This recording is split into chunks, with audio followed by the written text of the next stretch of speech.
मरने के बाद इंसानी जिस्म को महफूज करना हनूत यानी ममीफिकेशन कहलाता है। यह तरीका मिस्र में ईजाद हुआ। मिस्र के बादशाह मरने के बाद अपनी लाशों को महफूज बनाना चाहते थे, जिसके लिए उन्होंने इस तरीके की बुनियाद रखी। ममीफिकेशन में सबसे पहले जिस्म के तमाम अंदरूनी आज़ा मां सिवाय लंग्स के बाहर निकाल लिए जाते हैं। इस डेड बॉडी को लकड़ी के वुडन कार्डबोर्ड पर लिटाया जाता है। फिर इस बॉडी को नमक लगाकर 40 दिनों के लिए छोड़ दिया जाता है।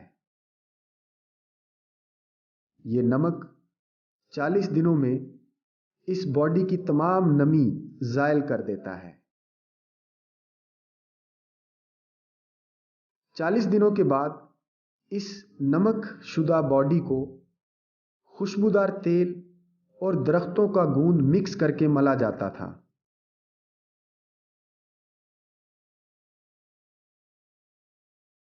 यह प्लाज्मा मलने के बाद बॉडी को सूती कपड़ा, जिसे लिनन कहते हैं, कसकर बांधा जाता था।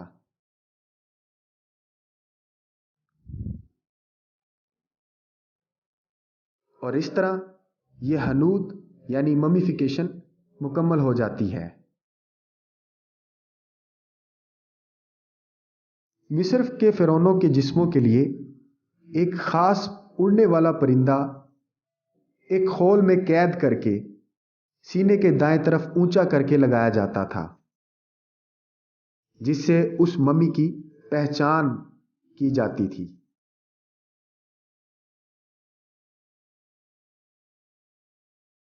ठीक इसी तरह एक उड़ने वाला बड़ा कीड़ा एक दूसरे खोल में कैद करके जिस्म के पेट के मकाम पर लगाया जाता था, जिसका मकसद यह होता था कि अगर फिरौन को अगले जहान में किसी चीज की जरूरत पड़े तो यह परिंदा उसका हुक्म बजा लाए। ये परिंदे जिस्म पर एडजस्ट करके दोबारा लीलन का कपड़ा लपेटा जाता था।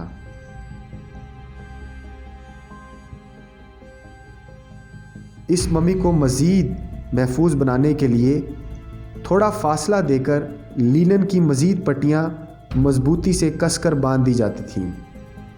मरने वाले फ़िरौन की तस्वीर बनाकर हनूत की गई लाश के सर की तरफ रख दी जाती थी और उसे भी लीलन के कपड़े से कसकर बांध दिया जाता था। आखिर में सूती कपड़े की एक बड़ी चादर में इस मम्मी को लपेट दिया जाता था। अब यह हनूत किया हुआ जिस्म आम लोगों की ज़ियारत के लिए तैयार था।